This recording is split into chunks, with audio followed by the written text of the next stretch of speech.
the two kind of cornerstone negatives, but definitely both of those I think are going to be something to watch out for to see what the private equity play in terms of, maybe there's a strategy going into that in terms of an investment coming, an additional investment to help rebuild some of that infrastructure. So I think it's going to be interesting to watch. A lot of really great features in there for, again, the specific target that they're going after. Growing a business requires a holistic approach that extends beyond sales and marketing. This approach needs alignment among people, processes, and technologies. So if you're a business owner, operations, or finance leader looking to learn growth strategies from your peers and competitors, you're tuned into the right podcast. Welcome to the WBS Podcast, where scalable growth using business systems is our number one priority. Now, here is your host, Sam Gupta. Hey everyone, welcome back to another episode of the WBS Podcast. I'm Sam Gupta, your host and principal consultant at digital transformation consulting firm Elevate IQ. Most large enterprise customers rarely look for an ERP solution outside of SAP, Oracle, and Microsoft, as they offer comprehensive global solutions with localizations in most countries. This allows you to use a truly global solution without requiring a country-specific solution for the countries where non-global solutions fall short.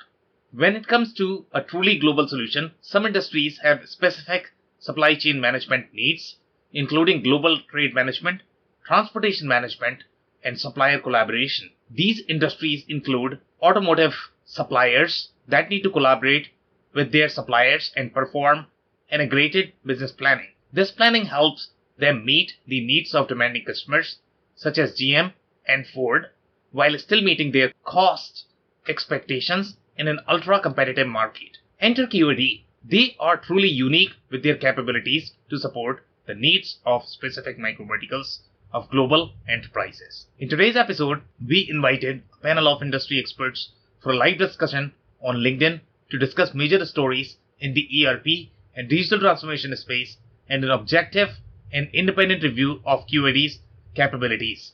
We covered several grounds, including their positioning in specific microverticals and their deeper capabilities than other manufacturing ERP software. Finally, we discussed their product, roadmap, history, current cloud capabilities, financial risks, and changes to their strategy because of the private equity acquisition.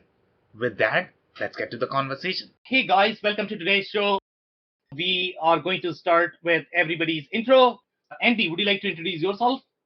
Certainly, I'd love to. My name's Andy Pratico. I've been involved in ERP software for manufacturers for over 4 decades. I've worked all over North America with over 1,000 manufacturers in my career. And I've written a published book on how to select software so you uncover the truth before you purchase. Okay, amazing. Thank you so much, Andy. Phil, would you like to introduce yourself? Sure thing. Phil Kerper with Ringling Business Solutions. We help CEOs and executive leadership teams really align their core business processes with new digital platforms. I'm coming off of 25 years in the C-suite, running mid-market businesses, so I got a lot of hands-on experience and look forward to bringing that today. Nice to be here, Sam. Okay, amazing. Angela, would you like to introduce yourself next? Thank you, Sam. So I'm Angela Thurman. I'm the Principal Managing Director of Thurman Co., a project management consulting firm in Houston. And I have over 30 years of project management experience, primarily in aerospace and supply chain management. Okay, amazing. Dave, would you like to introduce yourself quickly? Sure. Hey, everybody. My name is Dave Chrysler, and I own a business consulting company called the Chrysler Club, where we work with business owners to help them create the systems they need to get them to stop working in their business so it can grow. I spent more than 20 years in the manufacturing space, directly responsible for operations. Thanks for having me, Sam. Okay, amazing. Thank you so much, Dave. And we are going to jump right into the stories for today. And the first story that we have is coming from Epicor. And If you guys remember from the Epicor session, Epicor has three different pillars that they like to focus on. Those three are going to be retail, manufacturing, as well as distribution. So today they have announced an acquisition that actually strengthened their retail pillar. In this particular case, that is going to be to go deeper into the paint and decorating market. And this specific market is very unique because they have players such as Benjamin Moore, and they are going to have a lot of big ecosystems such as, for example, the way 3M has or Boeing has in case of aerospace. These guys are going to have in the paint market. So obviously, Epicor is actually trying to gain this market share to sell. They are obviously interested in selling the ERP for all of these retailers and distributors. So I can move to the next story unless you guys have any comments. Yeah, a quick comment, Sam. I just find it interesting that Epicor, obviously we're already involved in the retail space like many ERP companies are, but here they are targeting such a finite small market of painting and I can't remember the other word they used, but decorating. Thank you. Yeah. Yes. But it's I'm sure they're going to have phenomenal success in that very small targeted market. Yeah, Andy, to that point, it shows a real seriousness that they're going for depth. When so many of the companies, their acquisitions are more breadth, they're just adding capability and still marketing themselves as being very deep into the verticals.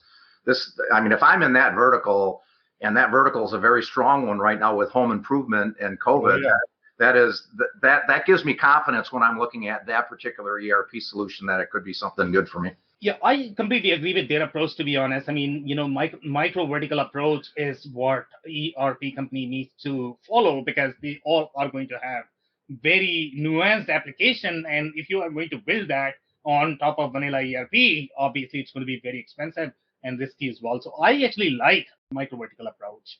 Okay, guys, so the next story that we have is coming from Aptean. And Aptean, what they have done is they have integrated their ERP, the CRM. I don't know who is going to be excited about this news, but for some companies, I think that could be a big news. So I don't know what that means if they have simply combined the CRM or they did not have CRM as part of their ERP, but it does feel like as if we are in 2015 when companies were actually combining CRM capabilities on top of, Sage ERP. But good for Aptean that they are at least trying to catch up with bigger vendors. Yeah, Aptean's owned Made to Manage for quite a few years, but Made to Manage has been around since the 1980s. And over the last 10 to 20 years, there hasn't been a lot of development keeping it up to date. But Aptean, I know recently has come up with some new versions, and I've been told the customers are quite happy.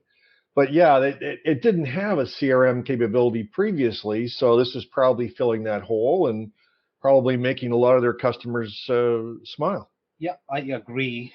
I'll move to the next story. Interestingly enough, Epicor is actually moving very aggressively in the market.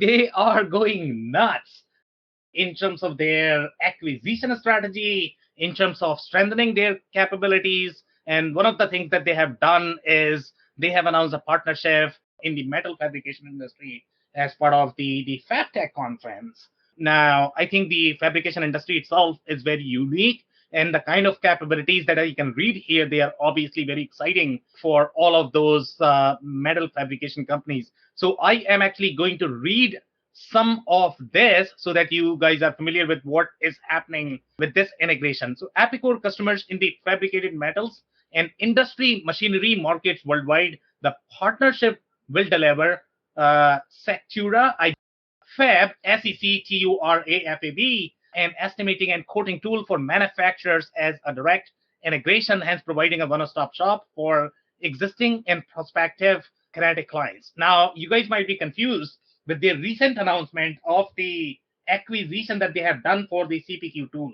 Now, for each industry, I think there are going to be different CPQ requirements depending upon the product, depending upon how they estimate. So this is really very specific to your FabTech market. By the way, this is not going to be natively sold with the platform. The other CPQ tool that we saw, I think they will plan to integrate that and will provide that as the default CPQ for the platform. But if you are going to be a fabrication customer and if you are going to have a specialized customer, they are going to say, you know what, I've got an amazing partner, you should be working with them. So that's where this is gonna play off. The features that I could find, I think some of them are really interesting. So we have the nesting estimation, the nesting logic for building codes in seconds. I don't know what they mean by nesting. If you guys have any background in the fabrication market, what nesting means in fabrication, I would love Yeah. to hear. Nesting. Happy to help you with that. It's Oh, go a ahead. laser or type of device, and it's taking a large piece of metal and it's putting your parts in there in a way so that you minimize drop or you minimize the excess metal that doesn't get used in the fabrication process. So how is that nesting applicable in case of coating? Because if you don't have optimized nesting, you're just quoting based on a percentage drop.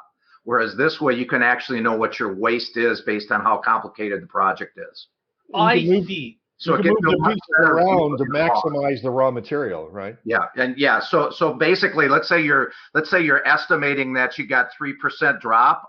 In other words, 3% of that flat that you're not using, but this particular project you can do it better. Well, that gives you a couple points to play with either in margin or price. And in these types of projects, that it's tight.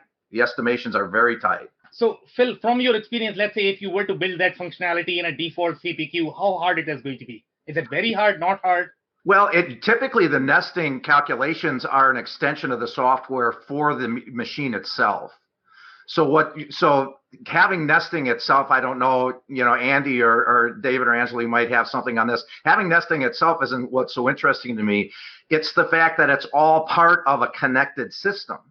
So that your machining, your 5-axis machining is a similar thing of nesting, only it's doing it for the CNC machines. It's basically setting the machine up to cut or to machine the parts. And your work order integration is similar. So it's basically saying as you're bidding this thing, you got all your equipment all lined up and you know what your cost structure is going to be right at the point where you're bidding it.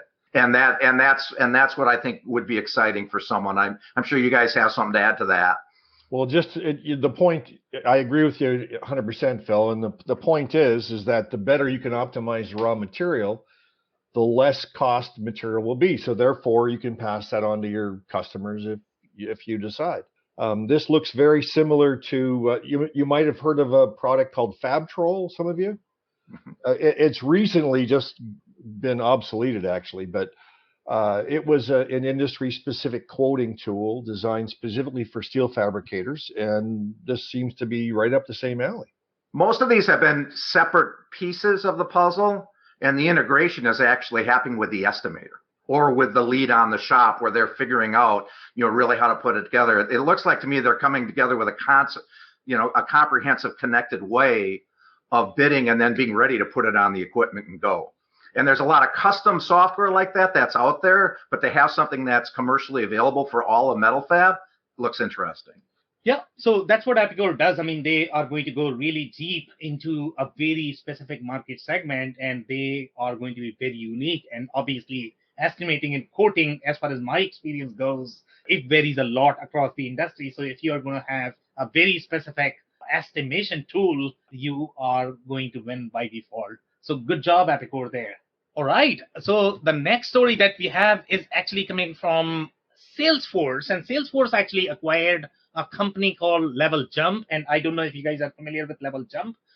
They were more of the enablement and coaching platform built right within the Salesforce. So it's really, honestly speaking, they have acquired their own ISV just to strengthen their product offering. Then they are going to go with their license. So yeah, I mean, it's an exciting news. There have been a lot of acquisition right from your own channel. A lot of companies have done that. So obviously Salesforce is trying to do that as well. So I will move along with QAD right now. So guys, let me give you a little background about QAD first. If you guys are not familiar with what QAD really is. So obviously we have had a lot of different debates in terms of, number one, anytime you are going to explore an ERP system, one of the critical decisions that you have to make is going to be whether you want to work directly with the OEM or you want to work with a consulting partner. We have discussed a lot of different pros and cons. So in this particular case, this specific vendor, QAD, has very, very, very lean partner ecosystem. So most likely what you will end up doing is you are probably going to be working with their consulting team. Their financial statements, if you look at them, they are going to be incentivized to sell the implementation services. They are going to be incentivized to sell the support. So it's really one vendor that is providing you everything. Obviously, there are pros and cons of both of the approaches. And one of the cons that you are going to have in this approach is, let's say if you are not happy with QAD, then you have to change your ERP system because you are not going to have as much consulting talent. In case of your consulting company, what you could do is, let's say if you are not happy with the partner one, your OEM themselves are going to help you to move to another partner, and the talent is going to be available as well. The other thing that you are going to notice when you are working with the consulting company directly, their training and the support is not going to be as hashed out as it is going to be in case of partner, because internal team is really consuming the content. You don't have to be as fancy. Okay, but when the other company is actually consuming the content, then you have to really figure out your educational model.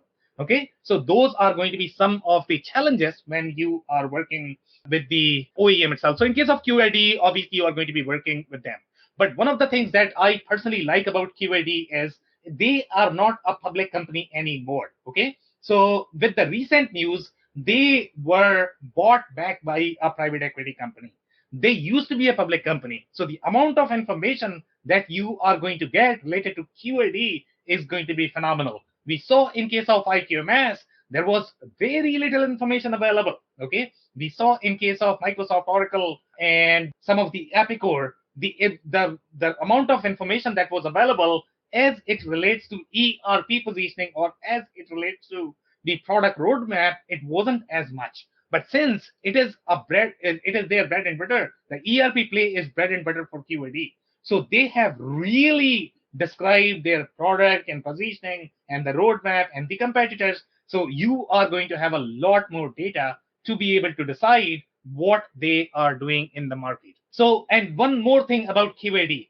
QAD is very unique the way the product is created. So if you are going to feel that SAP and Sage, those are the products designed for accountants, you are absolutely right, because they take very accounting perspective when it comes to the product. Okay, if you are going to look at your Inforce, Epicors of the world, they are going to have very manufacturing focus. They are designed more from the manufacturing perspective. Now, QAD is the only company that is designed from the supply chain perspective. Now, that makes this company and the product very, very interesting. If you look at their acquisition strategy, if you look at their product roadmap, if you look at where they are super strong, it's going to be for supply chain people. And I can almost see a smile on Angela's face because it's going to be music to her ears because supply chain people are going to love everything that is going to be designed from the supply chain perspective in a product. So QAD, and by the way, one more thing about QAD. QAD has, even though it's similar to other companies such as IFS, IQMS, their user experience strategy is very different as well. Okay, one of the things that you are going to notice about the product is they really have gone after creating the adaptable UIs. So the product is not going to appear or feel as fragmented. The way their product is designed, it's very modular. It's very clean interface. Obviously, it's not Odoo clean, but it's very clean. Okay, so you are going to feel the ERP to be very structured when you are going to pay attention to their screen. Now, they are also focused with their vertical strategy. They don't like to go after every single market out there. They have a very specific presence, and they are extremely verbose in the financial statement that, okay, these are the 23 sectors that I can compete in, and I am not going to be working in any other sectors. And in my mind, I think that's how ERP play should be. Each of the companies should be identifying the segments where they are absolutely strong, but not a lot of ERP companies do that. So kudos to QAD, they have done it. So here they have identified the verticals such as automotive, life sciences, consumer products, food and beverage, high technology, and industrial products. So one of the binding thread that you are going to see in all of these industries is the demand is going to be very consumer driven. Okay, so you are going to have a lot of supply chain challenges. Okay, you are probably going to maintain a lot of in-house fleet. You are going to be doing a lot of global collaboration, and that's why they have selected all of these verticals as their focus market. They are not going to go after any of the market such as complex engineering, aerospace and defense. QAD is definitely not like IQMS, where at one time they are selling in plastic and the next day they are doing A&D, which is a huge contrast in my opinion, in terms of the business model, in terms of the kind of products, the way the products are built. Now, they also have some of the standalone products, primarily as they sell as the transportation management solution or the supplier collaboration. They are really deep in their own supplier network. They have a supplier network that they maintain by themselves. So I don't know if it is going to be similar to some of the other networks such as Ariba or Coupa, but it's pretty darn good if that comes as part of your ERP license. I don't know how much extra do they charge for supplier network, but if you are going to get, let's say, supplier collaboration as part of your ERP, you don't have to invest as much on your EDI. And in my experience, when you are actually building these EDI networks, number one, your implementation is going to be 10x of your ERP. Okay, if your suppliers are not really integrated, because you have to figure out the mapping, you have to implement the whole EDI layer, and after that also it may not work, and then you are actually going to be paying a lot of money in the annual fee. So I don't know how QAD actually approaches this, whether they are going to have a lot of fee for onboarding or for the supplier integration. But the way I looked at their demo, it looks pretty smooth, that you can have ASNs right inside the platform. You can have your supplier orders right inside the platform. You can trace and track the entire supply chain right within the platform, which is just mind blowing in my opinion, the way this product works. Okay, if you have any questions, I can take those. Otherwise, I'm actually going to move to the next screen. If you look at their growth from 2019 to 2020 to 2021, there has not been much of the growth overall. I think some of the reasons they have pointed out, they have lost a lot of implementation dollars from very large customers. That could be one of the reasons why the growth has been sort of flat. Obviously, pandemic is a big deal for everybody. At least they are honest that they have not grown because of pandemic. Other people have not mentioned that, at least in their financial statements. Here they are very upfront, and they are saying that they have definitely grown overall in terms of the cloud adoption, in cloud growth. Subscription is growing as well, but overall revenue is definitely flat. We shouldn't walk by that cash flow from operations, which is going to be EBITDA just from the operations side of the house. And going from 19 million to 33 million is a real deal, and it should allow them to continue to do investment. Yep. Do you have any more insights there, Phil? How you see that happening? Well, we've all 2020 obviously from a stock standpoint is a disaster. I don't know what their timing was when they went private either, because that might have allowed them also with how they're looking at their books to be a little different. If they don't have full Sarbanes-Oxley, they got to use, but it doesn't make it less accurate. It just probably makes it more accurate in my view. And also, this is an opine, I don't know this, but there's been a lot of these companies that have had flat to declining revenues in these niche markets that are shifting their business to a SaaS model. So it begs the question of how much of the SaaS model is maybe curtailing the growth in revenue, but actually creating better margin performance for the revenue they get through SaaS. I kind of agree with you there. Okay. So number one thing that you are going to notice, here is they have roughly 300,000 active users, and they have deployed on only 2,000 companies. Now, if you are going to look at 2,000 figure, that seems very low. Okay. Now, but if you actually look at the size of the companies that they are working with, it's very large, because you need to divide the 300,000 divided by 2,000, which is what? It's probably going to be 150. 150 is a very large number overall. If that is going to be their starting point, they are not even talking to the companies that are going to be 510. And every company out there, including SAP, Oracle, the majority of the customers are obviously going to be slightly more on the smaller side, just because it is a very global product. That's the reason why the bigger companies find a lot of value, especially if they are going to have a lot of pain point with their supply chain. So QAD is definitely positioned there. They have installed in 4,000 sites. So even though the users are more, but for some reason, for each of the installations, there are going to be only 2 sites. Now, if we had truly global product, then I would probably find the number of sites to be slightly more. But I don't know why the sites are still low, but the users are more. I just don't know. I don't have any answers. I could not find any answers in their financial statements.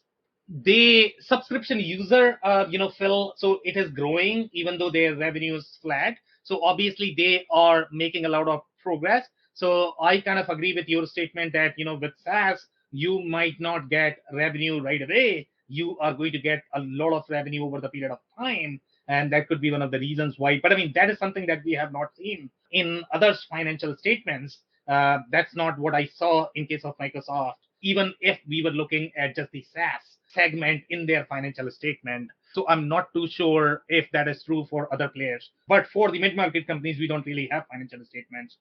So we cannot really tell what is happening. They have a lot of employees, guys, 2,000 employees. And as you would guess, the reason why they have is because they are doing their own implementation. And some of the revenue that you are going to see is going to be because of that. So we are going to look at how much of that revenue is really attributed towards the license and implementation. So that will be an interesting find. But they have been very, very, very explicit that we focus on 23 sectors where our solutions are a strong fit, product fit for our customers, prospects, business requirements. So number one, the automotive. Automotive is a big baby for them. If you look at their segment, automotive is almost like 30-35%. And for automotive companies, trust me, I mean, forecast is a big deal for automotive company. That has been the biggest pain always for automotive companies because they rely on the consumer data, and the consumer data itself is going to be so off. And then if your data is going to be off with your suppliers, obviously it's going to be very hard to balance the demand and supply. That's why automotive companies definitely care for the supply chain processes that are going to be integrated as part of your ERP. Go ahead. So Sam, I think it's interesting to note, though, that they're also supplying the automotive aftermarket. Yes. And that's probably a key market for them as well. Yes, and they have been very explicit in claiming. They are not saying, I am going after dealer shops, I'm going after everybody. What they are being very explicit that I want to go after two markets, which are going to be automotive tiered suppliers. Now, in the automotive ecosystems, obviously, there are going to be, at least 20 different companies. They are going to have completely different business models. They are going after only two business models. And that's brilliant, smart in my mind. That's how ERP companies should operate. QAD is the only company that is operating this way. Yeah, I can assure you that, obviously the two verticals that are described in this slide, automotive and life sciences, are both very quality centric.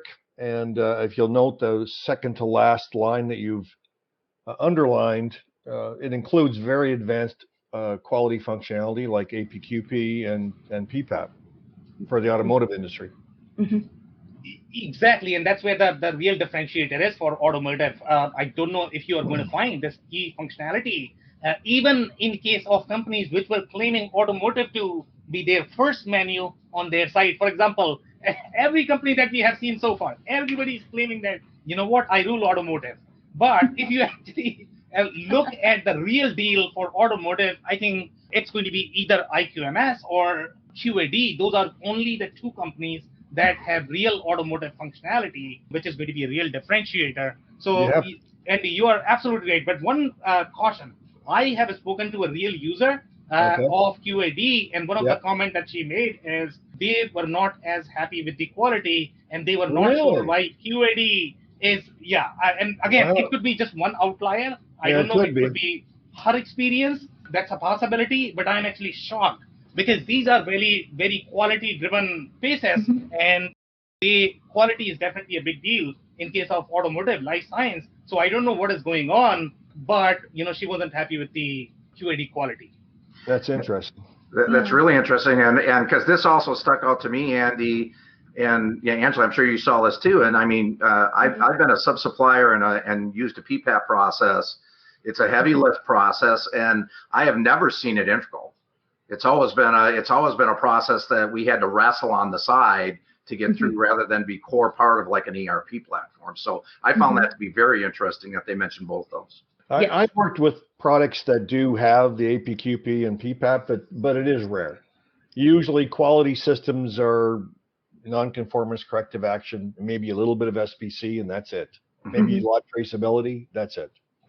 Yeah, so this is definitely going to be at the line level, and that would be my understanding, that you can flag your line that, okay, this is going to trigger the PPAP flow, and this is actually going to go through. I don't know if they integrate the POS part of the line, because there is going to be some sort of testing that is going to be involved. That's going to have some sort of cost, so that you need to track, that you need to build to your customer. Now, that's a lot of functionality if you are going to build on top of your Microsoft SAP, in my opinion. So I think that's going to be a big differentiator, in my opinion, for QAD. Right, and, Okay. and Andy, PPAP gets you to first article, right? And then APQP takes you from there, basically, on a high level. So that PPAP is that upfront process where you've got a demand for something and you can't build it until all the checks are in the boxes and you make it fully to first article and your supply chain is set up properly, so and your processes are tooled out. So I mean, that's a heavy upfront lift to do. I agree, guys. So the next thing that we are going to review is going to be life sciences. So obviously, in case of life sciences as well, they have a lot of key functionality that is going to be very unique to QAD. And some of that, they have not really specified, let's say, the device history, but they have specified, number one, the verticals. So again, in case of life sciences also, there are going to be a lot of different verticals. Life sciences is very nuanced. Overall from the manufacturing perspective. And they have identified only 4 verticals, which are going to be medical devices. Life sciences contract manufacturing is a very different beast. It's a completely different beast. And then obviously you have your IVD company. IVD companies they are not your pharma, they are not your medical device. It's a very different business altogether. So they are actually going after IVD and the pharma and bio as well. So I really like the way QAD has really spelled out all the industries that they specialize in. One of the things that they have mentioned is going to be the serialization in support of requirement for unique device identification. It's going to be automotive supply chain management. I don't know what that means. It could be all over the place. But when you talk about things like unique device identification, I don't know if this is related to your device history, because in case of IQMS, we found that they actually supported the device history and e-signature, and that is going to be 2 critical components. But these guys are not really talking about that. They are talking about the DQSA, FMD, and UDI. So I don't know if you guys are going to have any commentary there, but in case of your life sciences as well, I have seen some companies manage their own fleets, and that's where your TMS, the supply chain, is going to be handy, especially if you are going to have very unique requirements that your 3PL cannot meet. Because if you look at things like frozen food is going to have very different delivery schedule because of the constraints of your frozen. And if you're going to talk to your 3PL, they are going to charge you 5x. So you need to figure out how to sell your products. So that's why you need to maintain your own fleets. And once you maintain your own fleets, the game changes when it comes to ERP, because the TMS functionality that you're going to require to manage the fleets is going to be very different. And if you don't have that, you cannot deliver your goods. It's going to be really, really hard to run your business. And that's where the consumer products are going to be critical. And that's why they are going after these verticals. So in case of consumer products as well, I think they have identified some of the verticals that they really like to go after. That is going to be your household and personal packaged goods. And these are going to be the packaged goods that you use on a daily basis. This is not going to be your grocery market. They are not going after that. Anything packaged, I don't know if frozen is included here. I think they have included as part of F&B. That's why they like to go after the frozen food too. It's also going to be consumer electronics. Anything related to electronics is probably going to be very deep in supply chain. Okay, very, very, very deep in supply chain, and that is probably going to have a very global supply chain. You are definitely going to have offices in a lot of Asian countries. You talk about Vietnam, Thailand, you talk about Hong Kong. Those are some of the places where you are going to have offices and you are going to be managing a lot of local supply chains. So obviously the consumer electronics is a big sector for QAD. Assembled products, jewelry is very interesting. Okay, jewelry, I was thinking that they are very complex from the product perspective, not so much from the supply chain perspective, but they are going after jewelry for some reason. I don't know if it is because of the raw materials or the complexity of the flexibility in pricing, because that has to go through your trade compliance when you are buying these raw materials globally. So part of that, Sam, has to do with the conflict minerals involved in jewelry and the certifications involved in the imports of those raw materials. I agree, and that's why they are really selective in their verticals where they are going to be really, really strong. I absolutely love this. Now, here they have very clearly identified that the manufacturing processes for these items vary, but the fulfillment distribution disruptions are similar. They are going after the disruptions, such as value chain has expanded, and the consumers can acquire products from more sources than ever before. Retail supply chains are more complex. E-commerce has changed the marketplace, which is true as well. I mean, e-commerce is changing a lot of things. And I think one of the key factor of most e-commerce companies is going to be they are trying to do everything which was not done traditionally, which is going to be you are controlling your marketing, you are controlling your logistics, which is a lot to do. Okay, your traditional manufacturing companies, they were only doing manufacturing and then, okay, go distributor, go 3PL, I'm done. Okay, but now you are managing three businesses inside one business. Obviously, that's very hard overall from the process and ERP perspective. Yeah. Sam, just a question. In the previous topic, which was medical device and life Yeah. sciences, it mentioned the ISO certification that was included, or at least it's utilized for 13485. Does that assume that it already includes 21 CFR Part 11? And that's Or where they are not really explicit, not I guess. really So, clear, no. yeah, and I don't think anybody can do that. One of the things that I have noted in their financial statements is they do have the internal people who specialize in the, let's say, medical device compliance, and they can help with it. But in my experience, I think that will still require a lot of development. If they don't have, let's say, the e-signature built in as part of the platform, if they don't have the device history, I would think that they probably have the device history built if they are winning so much in life sciences. That's going to be given. But if they don't have that, obviously, that is going to require a lot of development. Yeah, with a product like this, I would assume it is included. Yeah. But overall, the compliance, I guess the compliance is tricky. I think even if you have, let's say, if the companies are claiming that they are certified for that, but even after that, for your specific product, you still have to go through a lot of hoops before your platform is going to be ready for the approval. And obviously, you need to compile the data and the documentation yourself. Okay, so we will review some of the other, verticals and food and beverage. And again, I could not find the trace in their data sheet if they have the recipe or the formula built as part of their bombs. I believe they do, Sam. Yeah, because they are winning in food and beverage. So obviously that's given, and they have the traceability for the food products as well. They can track some of the commodity challenges that you are going to get, especially when you are in the food business.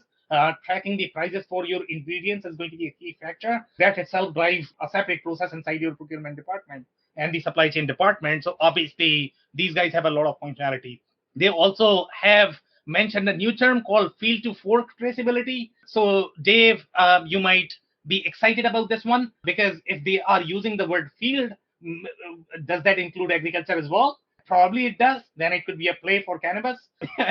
So, I would be excited about what field means. There is field the warehouse, is field the manufacturing shop floor, or is field the agriculture where the grains are really coming for my food and beverage. So that could be very interesting, because agricultural accounting is very different. But they have not mentioned agriculture as their vertical. So they have mentioned the shelf stable products, spirits, wine, and beer. And again, this market is notorious. It's nuts. One thing you don't want to do is you don't want to implement ERP in your wine and distillery business. It's very complex, guys. Okay, so these guys are really winning there, meaning they have a lot of deep functionality to support that industry. Frozen foods, crazy business, crazy business because of the fleet. They have a lot of compliance requirement from the HACCP perspective. Candy confections, winemaking, fresh foods products. Boy, this is crazy. Fresh food is even crazy in my opinion. That's even harder than your frozen, because at least in frozen the product is going to stay there for some time. But they have a lot of compliance requirement that you are probably going to be needing, and the traceability for your food business. Then the next vertical that I have is going to be high technology. In case of high technology, also they have mentioned they specialize in standalone devices, test equipment, industrial batteries, crazy segment.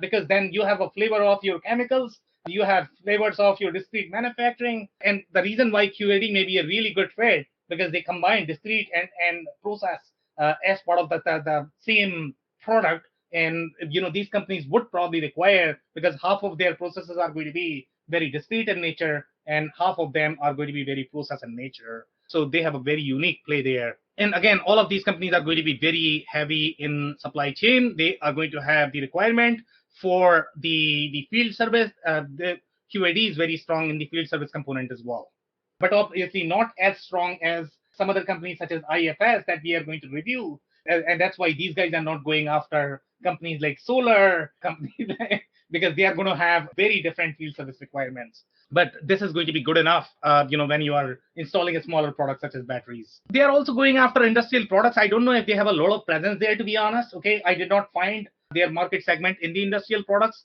but maybe they are going after very specific segments that are going to be similar to the other segments where they are winning. So they are going after packaging. Again, packaging is a very different play because of the kind of unit of measure complexity that you have in that vertical, because of the different products that you might be serving. Engineered materials, industrial standalone equipment, and roll stock, wire and cable. Again, crazy vertical. There are a lot of nuance there in that vertical as well. Any comments, guys? I just think that by saying that they target industrial products or high technology, I'm sure they're talking about a very small segment of these industries. And they have very clearly spelled out, right? I mean, they are not going after everybody in the industrial product. For example, if you talk about some of the companies that are going to be doing, let's say, the industrial robots, I don't know if these guys are going to be a great fit. Or if you are talking about some of the metal fabrication companies, Epicor is a better fit there because we already know that they have acquired a product. Obviously, QAD is not a great fit there. Well, it's like you said at the beginning, Sam, one of the really unique things about this company is that they really focus on what they're good at and they don't deviate. So yeah, that goes hand in hand with all of these topics. And industrial products is kind of an outlier on that. It doesn't fit the heavily regulated, kind of process flow business that the other ones have. It kind of is different. So that was the one that stuck out as just, maybe the thing that didn't belong with the theme, if you will. Well, like it's been discussed, it's probably a very small segment of that target, and it probably blends with the other segments they target. Just going to add to that, to the point I think that Phil and Andy were making, and I think they're going after whether it's heavily regulated or something that introduces additional complexity from a material and supply chain standpoint. I think that's really, the business model here. It's really interesting to see. And from a kind of macro perspective, I feel like it's almost a great business model for a lot of people to follow, where they're really taking these deep dives into these verticals and figuring out where they can bring the most amount of value. And so, that's powerful. A lot of companies say they do that, but there's a lot of information available here kind of spelling it out, that this company is really doing that. Yeah. And it's a little ahead. I don't want to go too far ahead, but the QAD configurator kind of answered my question when got to complete customer management, because if they're developing a decent front-end configurator for more complex products for other reasons, well, then that leads you into an industrial products market, because you got something that would fit process there better. And apparently this is all part and parcel of the system. It's fully baked in. It's all part of their customer self-service capabilities. It's not a separate module. So guys, one thing you are going to notice in one of the users' comment, and he has really summarized it well, to be honest, which I found really to the point. He has very clearly mentioned that if you are going to be make to stock, if you are going to be very heavy on make to stock, this is the right product for you. If you are going to be make to order, engineer to order, stay away from this one because that's not designed for it. You are probably not going to be using 50% of the end. If you actually look at the verticals they are going after, they are going to be very forecastable. Forecast is the keyword, where you need a lot of demand forecasting, a lot of supply chain. That's the keyword that should be used. And that's where their tools are phenomenal too, is forecastable planning type tools, supply chain. Exactly. All right, guys. So I'm actually going to move here. One of the things that you should be, paying attention to is they are localized in 66 countries, guys. 66 is a lot. Now, this puts them in competition with your SAP S/4HANA, Oracle ERP Cloud, Infor to a lot of extent, and they have actually identified that these as their competitors. They have not identified anybody else as their competitor, and they really went big into the larger global organizations when you are going to have comparison that, okay, either you go for SAP or you go for QAD. It's going to be a no-brainer to go for QAD because your Epicor is not going to be globalized in all of those countries. I don't know if the smaller products from Infor is going to be globalized, but here we are looking at 66 countries.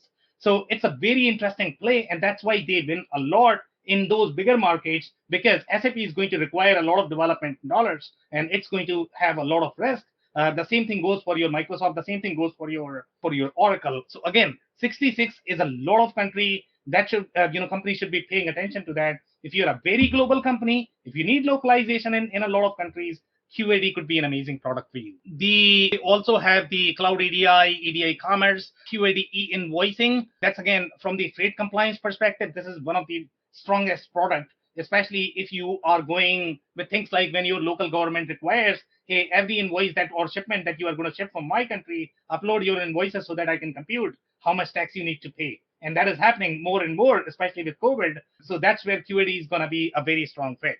They also have the MRO processes. But again, I don't think this product is really designed for aerospace. They have not even claimed that they are going to be, even though they are calling it as the maintenance repair, but it's probably going to be very small products. It's not going to be very complex products. The products that are going to be slightly more make to stock. Yeah, it looks like it's probably part of their enterprise asset system. Yeah, but I mean, the point to draw here is going to be in terms of the differentiation of different products, right? So when you look at MRO, people are going to think, you know what, this can work in aerospace, but the product is not really designed for that. Okay, you have maintenance for your very small battery where the technician needs to go and fix that small battery versus a giant airplane. You don't usually call it MRO, right? I understand.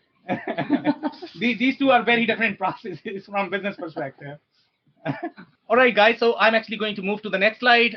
This is going to be QAD Precision Assist. And that is, I guess, they had acquired this company. This is the TMS component that they have that actually helps them in minimizing the shipping cost, optimize the first mile, last mile delivery. Now, guys, if you look at some of these smaller companies, which are going to have a lot of last mile capabilities, especially if they are serving, let's say, Amazon ecosystem or Wayfair, right? Wayfair ecosystem, they are going to have their internal fleets in doing the last mile delivery. None of the ERP systems are actually going to provide you the TMS capabilities. So this is your product if you are really strong in that area. And they are going to cover everything from your imports to export to your free trade agreements and zones, restricted party screening, delivery exception management, freight bill, audit, and pay.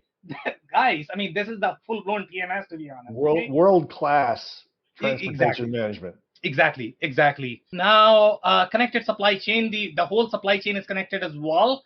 You can, now, I don't know how expensive this gets, but they have their own network. You can invite your own suppliers. They are going to be on the same platform. They are going to get similar access as you are going to get for your ERP. And it looks really pretty if you are going to look at the screen and the workflow. So this is smooth, guys. If you want to hang out with your suppliers right inside the product itself, this is the product that you should be considering. QAD cloud environment. Okay, this is the key point, guys, that I want you guys to understand. Okay, so obviously the financial statements are great, the product is great, the focus is great. But one of the drawback of this particular vendor is going to be their infrastructure is not managed by one of the large public cloud.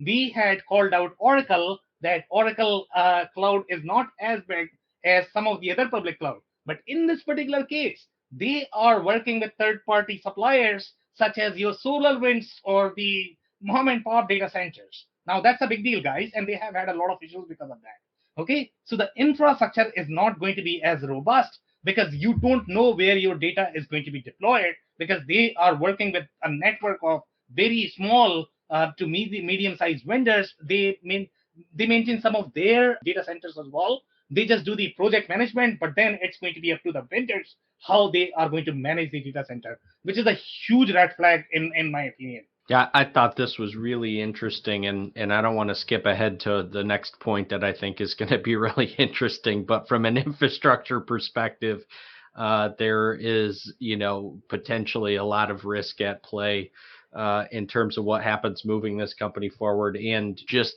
to your point, Sam, about where your data is stored and who ultimately has access to that, with so much cybersecurity in the news. And, we recently had two major, platforms go down for an entire day. So all of this plays into their infrastructure, and it'll be interesting from my perspective. It'll be interesting to see if they start making some changes. You mentioned about going back to a private equity ownership standpoint. I wonder if some of this infrastructure will be addressed because of that or with that investment. So we are actually going to address that point. I mean, there is one more point that I am going to discuss in the next few slides, and then you will know why they have to work with these vendors and why they are not going mainstream. So just hang on to that thought. But we are going to be discussing this point that, they just have 50 distributors right now, or maybe 100. Okay. These are the only partners that they have. So they are retaining all the IP, all the knowledge. So anytime you want to need or you have any consulting request, you have to rely on QAD, or you are logged or change your ERP. You don't have anybody else in the market who understand the product. Even if, let's say, QAD does not understand your business, you are screwed if you go with them. So obviously that's going to be a big consideration for your decision making. What's interesting about that 100 or 50 partners is that QAD aligns their internal salespeople with a group of partners. Partners are only allowed to sell to companies under 100 million. So the direct sales are really focused at the larger companies. Exactly. So I don't know. I mean, are there going to be any implications that you're implying, Andy, there? Well, no. No, if you think about that, I mean, obviously the services from larger companies is usually going to be larger. Yeah. So that's what QAD is keeping for themselves. The smaller, those 50 partners are chasing after smaller companies, which of course are going to have smaller budgets. Well, if you bounce that across their headcount, they can certainly mitigate the risks of having be the software supplier, also be the system integrator, if they staff to it, and if they're serious about it. There's no reason that they can't be a great SI.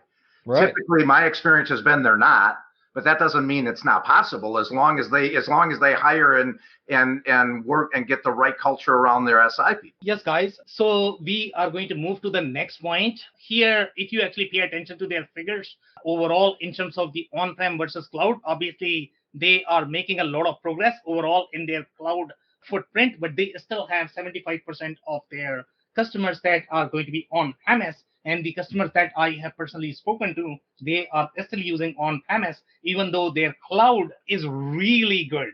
If you actually pay attention to the product, it's pretty good overall. But I mean, that is not to say that this is a cloud native product. It's a very old product. They started in 1979.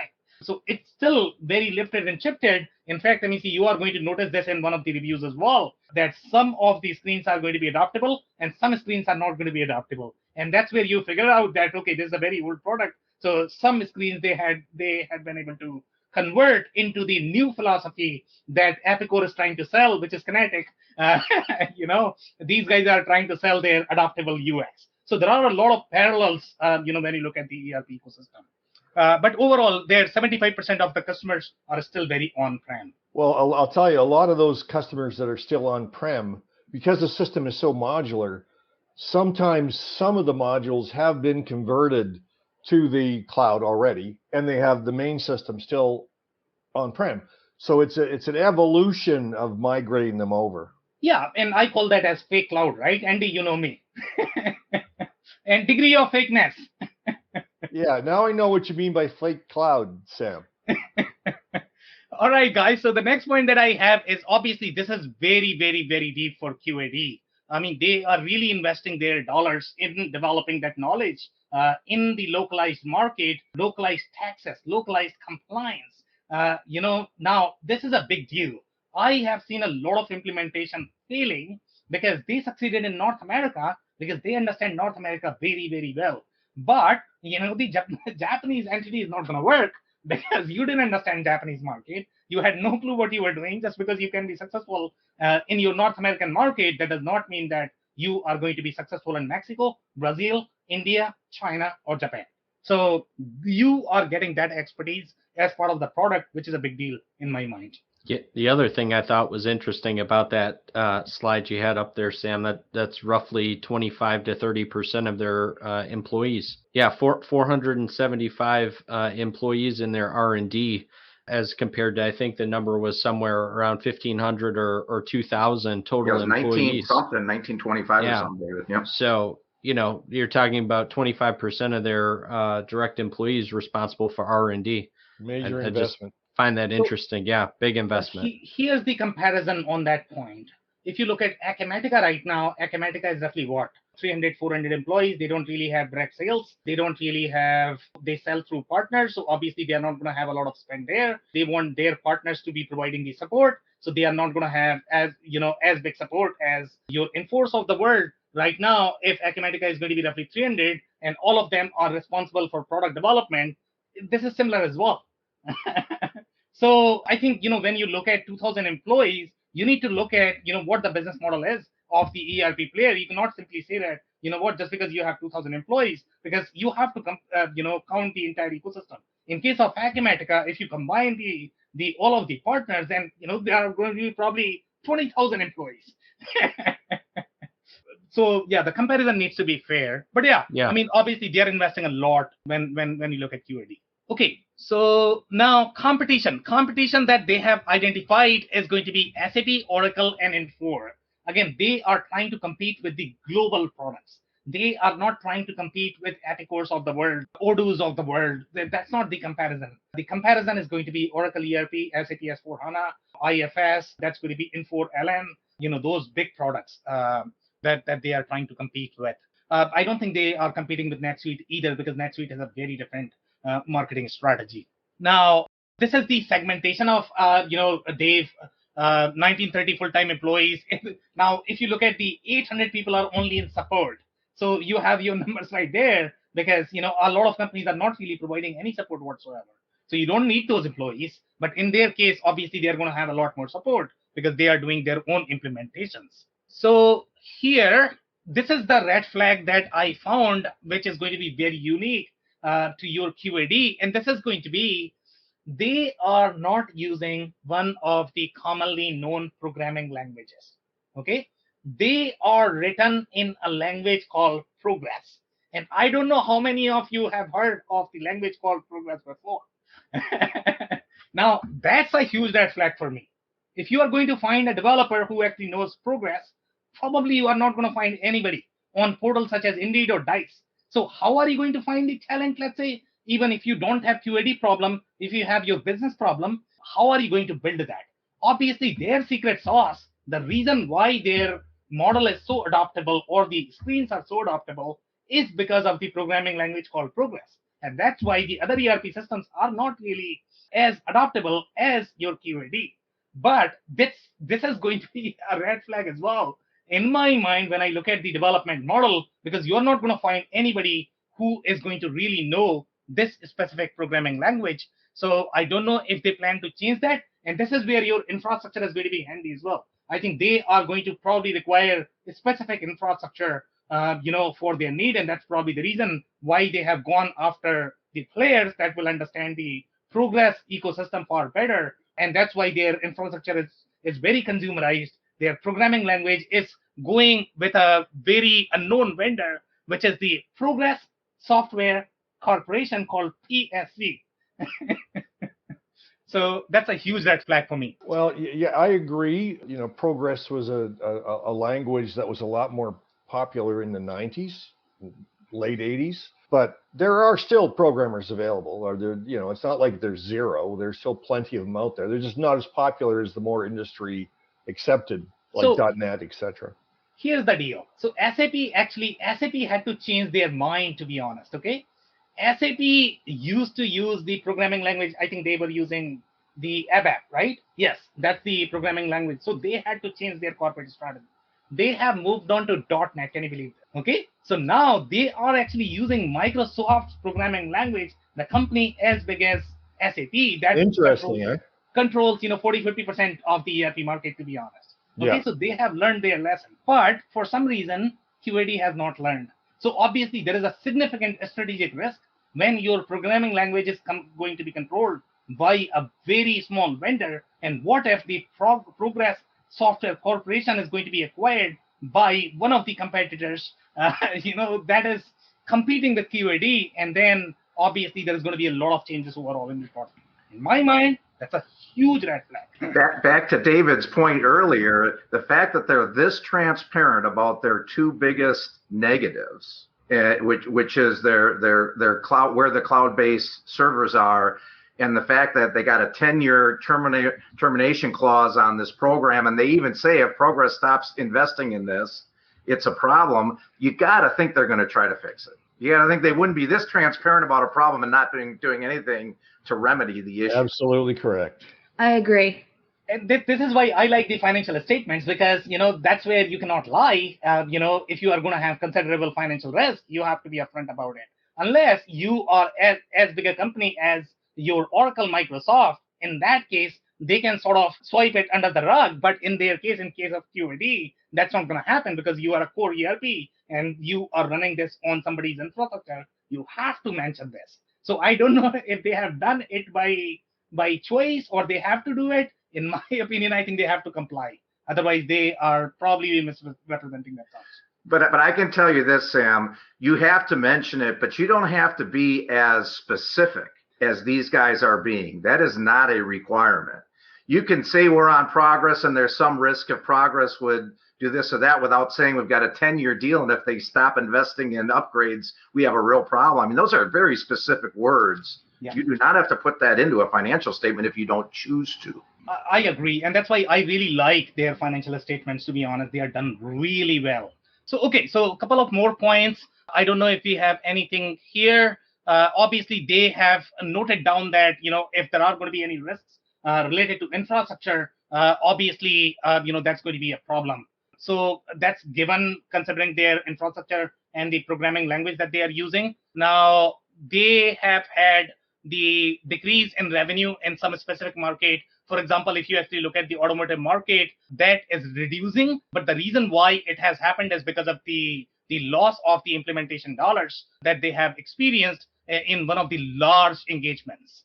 Okay, but overall, if you look at their segmentation of different market, automotive is going to be 30% of the market. Consumer, high technology, the high technology is 36% as well. So basically, automotive and the high tech actually makes for roughly 60-70% of their play, and then rest is going to be your life science and the consumer products. From the regional segmentation perspective, North America is going to be roughly 60%, and the Europe is going to be roughly 30%, which is probably roughly 80 to 90% segmentation overall. Now, this is the news of the acquisition, and I don't know what were the reasons. I don't think anybody has highlighted the reasons for the acquisition, but could be because of the growth and pandemic combined. They were really losing the steam in public market. That could be the reason why they chose to go private, and we will see how this works out for them. Some more reviews.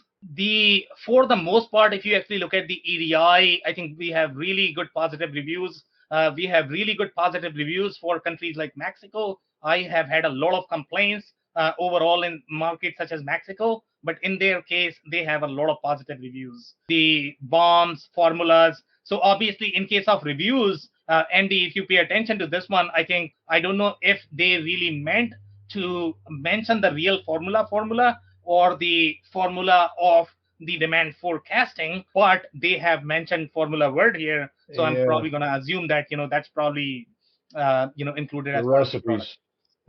Yeah. Here is the complaint that one of the users mentioned, and there is a little bit of trend here in the review. So configurable screens are great to simplify the daily work, but they do not support all the screens. So this is where you find out that their screens are really lifted and shifted. The adaptable UX that they are trying to claim, that's not available for all of the screens. Obviously, it's going to take a long time for them to fix all of those screens. But if you look at the screenshot of the adaptable UX, obviously, it's extremely fancy. One of the problems that they have reported is, you might be able to sort of use all of those options, but all of a sudden it's going to stop working. So it just, these are the problems that you're going to face when you have the lifted and shifted model.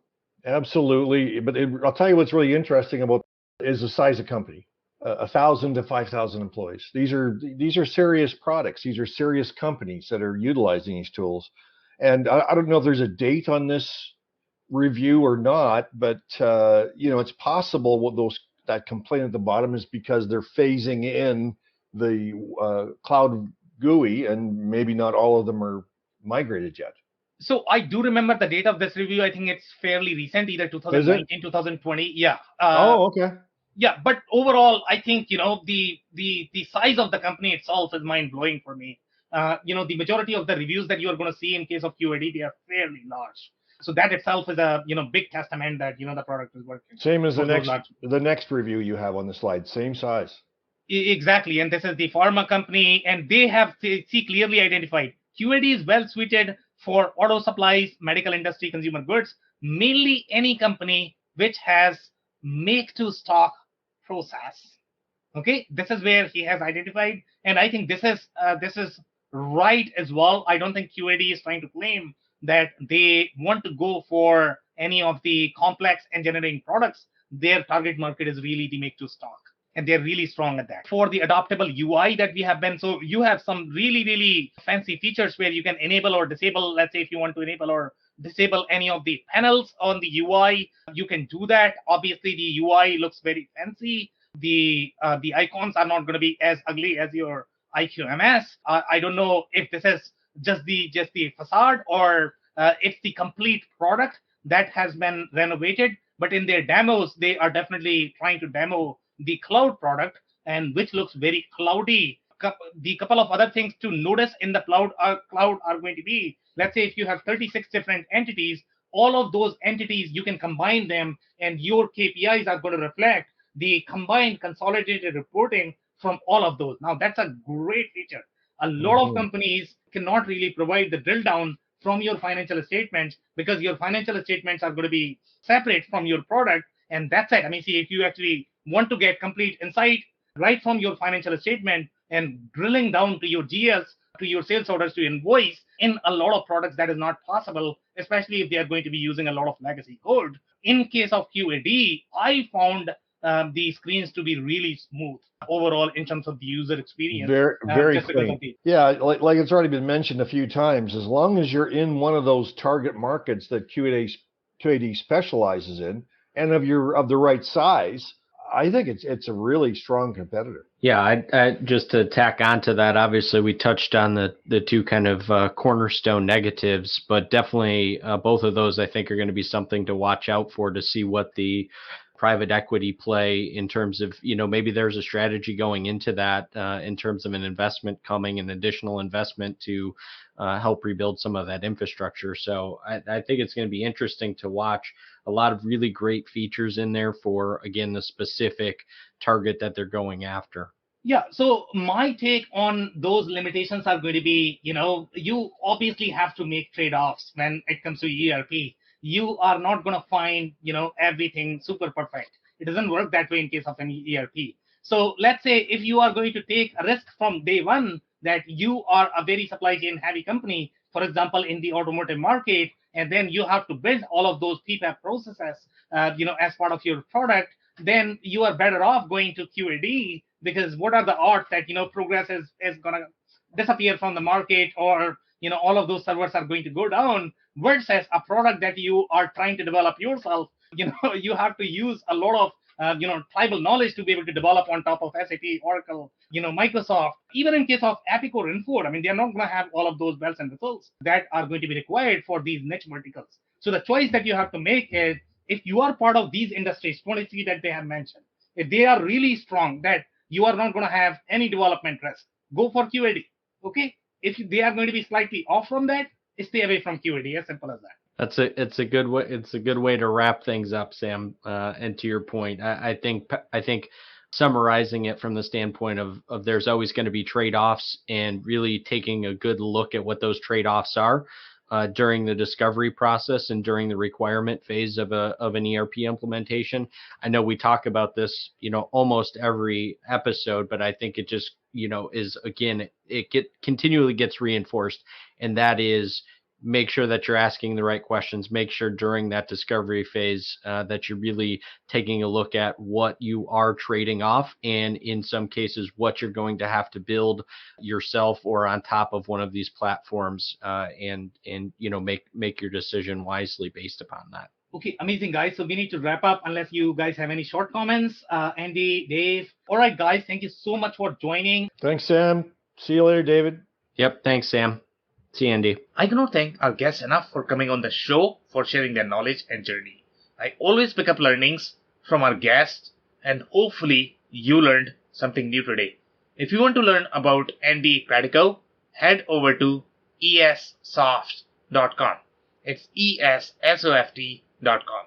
If you want to learn more about Phil Kerper, head over to ringlingbusinesssolutions.com. It's ringlingbusinesssolutions.com. If you want to learn more about Angela Thurman, head over to thurmanco.com. It's THURMANCO.com. If you want to learn more about Dave Chrysler, head over to thechrysler.club. Links and more information will also be available in the show notes. If anything in this podcast resonated with you and your business, you might want to check other related episodes, including the interview with Ken Hattelwick, who discusses the nuances of the PPAP process for machine shops serving the automotive market. Also, the interview with Tom Rodden, who discusses the nuances of medical device manufacturing and how it differs from generalized manufacturing.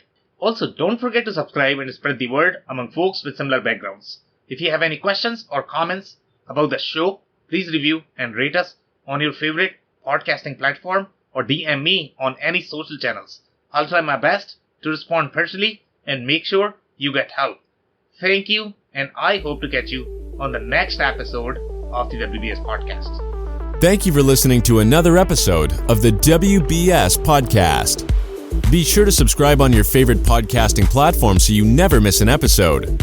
For more information on growth strategies for SMBs using ERP and digital transformation, check out our community at WBS.rocks. We'll see you next time.